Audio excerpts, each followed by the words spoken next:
Yo, what's happening? Before the Bert show, I was kind of like still coming up. I'm still coming up now, but it's been kind of harder to walk around. Well, Justin Bieber, I don't know why more young men aren't like you on television. I mean, look at that face. I just want to say thank you so much, not only to God, but to Jesus. Who would you look at and say, that's someone I'd like to be like? Probably a mix between Prince and Michael Jackson. Justin Bieber. Damn, JB, where the hell you been? Yeah, I got a new necklace, diamond. Top 10 little-known facts about Justin Bieber. Last week, I accidentally waited in line for 2 hours for my own autograph. It's the most beautiful time of the year. Lights fill the streets, spreading so much cheer. Man, you guys? Justin Bieber back on the Bert Show. I'm doing great. What's been going on? Chilling. I've just been, kind of roaming around the country, promoting this Christmas album.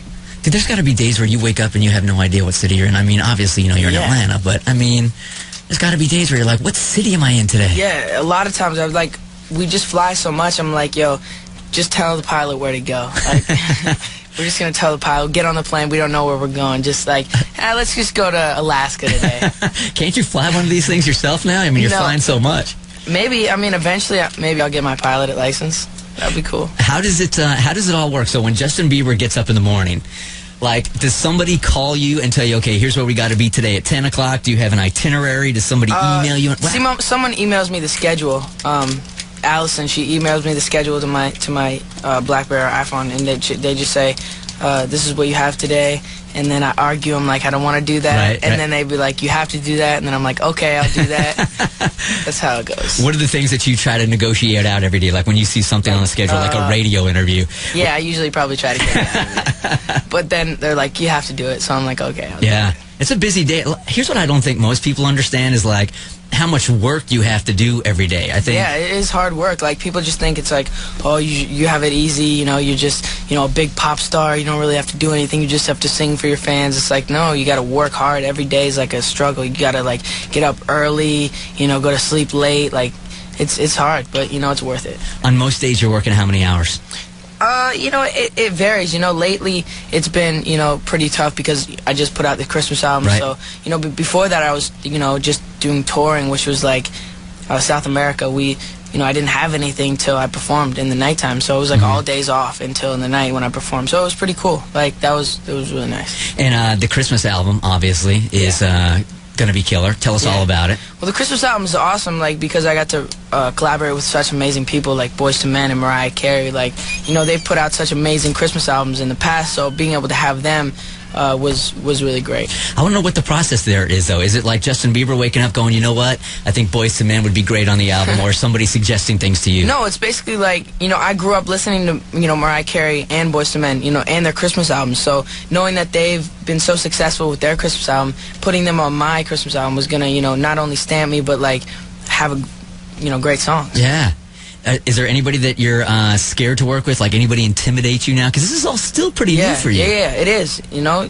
What was it, like 2 years ago we first met? Something like that. Yeah. Everything's happened really quick. So I'm really a big fan of Martin Lawrence. So when I met him, I was pretty starstruck. Really? Yeah, he invited me to, because he heard I was a big fan, so he invited me to his house when we had dinner and stuff. Get out of here. Cool was that? Because his daughters are fans of me, so it was kind of like a win-win situation. Yeah. So it was really cool. I brought my dad, and my dad's a big fan, so that was really cool. Who were you more nervous to meet, Martin Lawrence or the president? Probably Martin Lawrence. Get out of here. Serious? Yeah, the president was really, like, it was more of a, an honor to meet, the president, because, like, not a lot of people get to do that. It was, like, really special to me. But, Martin Lawrence is that guy.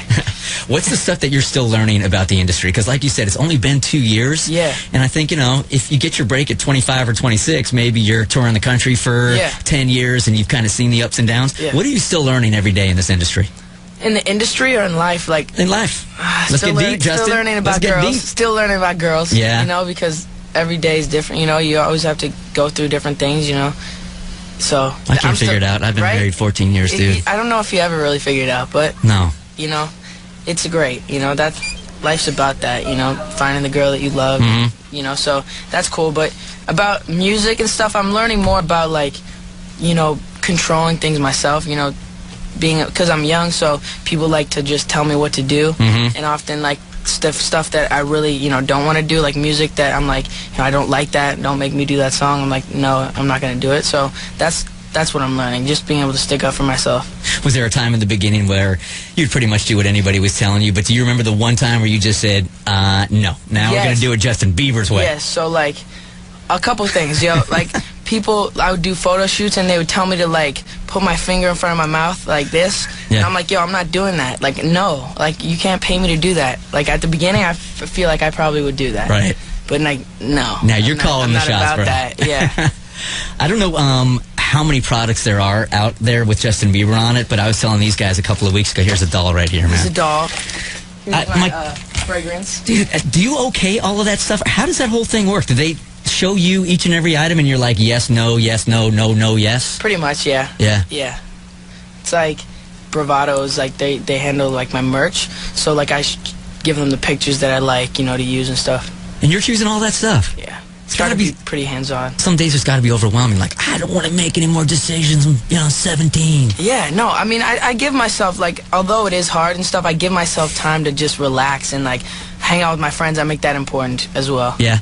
Are you still getting that time, or is it so busy right now where you can't? Is that the kind of part of Justin Bieber's life that you missed before you became this, is the personal side of it all? Yeah, I mean, I'm still 17. I love to hang out with my friends and stuff, but, like, it's always really amazing when I get to, like, fly out, like, my best friends and, like, to come and see me. And then we're, like, in Milan and we're playing soccer with, like some of the best pros in the world. So, like, those are, like, really good things that I get to experience as well. They got to be, like, a different pinch-me moment for you almost every day. Like, just a couple years ago, you're a dude walking the streets, nobody knows you, and now you're playing soccer with AC Milan, or you're on stage with whoever. There's got to be a daily pinch-me moment for you. It is. It's crazy. Like, just every day is different, and I never really know what's going to happen, but it's a blessing, and I really have my fans to thank for that. Is there anything that you miss? Like, do you miss, like, getting up in the morning and going to school like an average kid? Is there anything you feel like I don't miss school. Like, I still do school. I don't miss going to a school and waking up early and stuff. That was never really my thing anyway. So,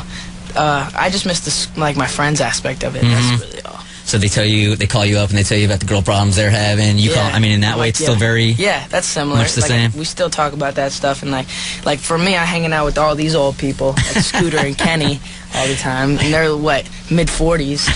Just kidding. What the hell? Compared to Bert, I'm a young man. I don't know anymore, dude. You look like you're aging. I think Justin's aging you quick, dude.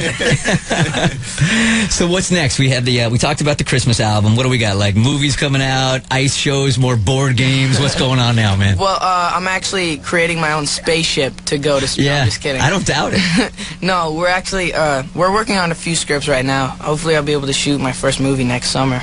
So not you being Justin Bieber, but you like acting. Acting. Yeah. Yeah, that could be crazy. Will you star in it? Yeah. Well, I mean, I would probably co-star with someone else. Are you supposed to like start in like a small role where you're just like a dead kid in a body bag, and then you work your way up to something a little bigger? We gotta go big. You're going big already. Go home. That's right. We're working on some stuff with Mark Wahlberg actually. Oh yeah. So, yeah. Cool. Music-wise, outside of the Christmas album, what's next? Actually, my next album, which will be coming out probably around March, April time. Okay. So cool. Pretty soon after. What do you got going on for the holidays? You spending it with family or what's up? Gonna be home with family, yeah. Going back to Canada? Yeah. Nice. Yep. Enjoy the holidays, man. Thank you, sir. Good talking to you, dude. Always. Stop growing on me. Oh, I'm sorry, man. You see this now, Scooter? It's not even close anymore, man. Look at this. He's towering over to me now. There was a time when I had 3 inches on him, but now he's got at least 3 or 4 inches on me. Justin Bieber does. So he has all this extra time after the interview, and he wasn't rushed to go anywhere, right? He was going to go up to Andretti's and hang out up there. Mm-hmm. So before he does that, Scooter's like, you know what? He loves pranking people. So who do you want to prank? And it was I said, let's prank Jeff. Let's tell him that I'm late for the interview, and Justin's really upset at it. So he calls Jeff, and Jeff didn't buy it at all. You can't prank the prankster. Well, he was calling from a studio, and also there was no interview. Like, I didn't know anything about it. So yeah, there was nothing scheduled. So it was You're just too smart for everybody, aren't you, Jeff? Well, for a 17-year-old. So here's Justin Bieber's attempt at pranking Jeff. And you may hear Scooter Braun on here also. Scooter is his manager. Hey, man. Hey, I'm calling you from the station because my phone doesn't have reception here, but we've been waiting here for about 45 minutes, and Bert just called, I guess, and said that he's still another 30 minutes out, and I got to get the kid out of here, and he's pretty pissed off. I don't even know what you're talking about. I'm saying we're at the station waiting for Bert, and Bert's 45 minutes we've been here, and he still hasn't shown up, and they just told us he's about 30 minutes out. So do you know where he is? Because now Justin's upset. No, I didn't even know you were doing anything with him. No, we came up here to do this like Cumulus takeover. Yeah. And Bert, I guess, was supposed to come interview him, so they held us here, and we've been done with the takeover for 30, 45 minutes, and Bert's not here. And now Justin's pissed off because he was like, can I leave? And Bert's saying, stay another 30. Hold on. Justin knows I'm on the phone with you. He wants to talk to you. Hold on 1 second. Hello? Hello? Hey, this is Justin. I was just wondering if you knew when Bert was going to, be showing up. I didn't even know you were showing up, dude. Oh, really? Yeah. Like, okay. Well, it was like set up. It was in my schedule. Bert knew, now it's just half an hour late, and I don't know what's going on. Now I'm just sitting here. Well, all I can do is call his cell phone, so I'm calling him right now on my home line. Yeah, I just don't understand how you could let this happen. He really, it's actually more your fault because he started behaving like this when you put him in Never Say Never. It's our fault. Oh yeah. That's funny. Well, just hit him up maybe. I don't know. All right, I'm calling. How long are you guys gonna hang out there? We're about to leave. Like this is ludicrous. Are you gonna come? I didn't even know about it. So if I'm coming, how could you not know? I thought you run this show. Yeah, so did I. This is disrespectful in every way. All right, so I'm just messing with you, bro. I'm just messing with you. We're just messing with you. Bert's here, actually. Hey, dude. You all right? Yeah. Were you crapping yourself? What's that? That's funny. Yo, we're just prank calling you, man. All right. Yeah, you know what? Part of me thought it was, and then I'm like, no, because I could totally see Bert blowing somebody off in 45 minutes. That speaks volumes about me. All right, man. Right. I'll talk to you later. Disrespectful, so many levels. All right. Whose idea was this? Was this Bert or Justin? This was Bert's idea to prank you, but it was my idea to prank phone call somebody. Great. That's so awesome. Well, all right. Well, take it easy, my brother. All right. I think there was a couple of seconds there you were actually nervous. Well, I was just trying to be respectful because it was possible. Like, I really had no idea. I was on another call. I was on a conference call that I got off, so I had no idea. And, yeah, so I couldn't call him on it. Right. Yeah, I didn't want to be rude. Sounded a little nervous there, Jeff. So. Just for a couple of seconds before the Never Say Never line, it just felt like, maybe it's legit, maybe it's not. I think in your head you were cursing Bert. Damn you, Bert.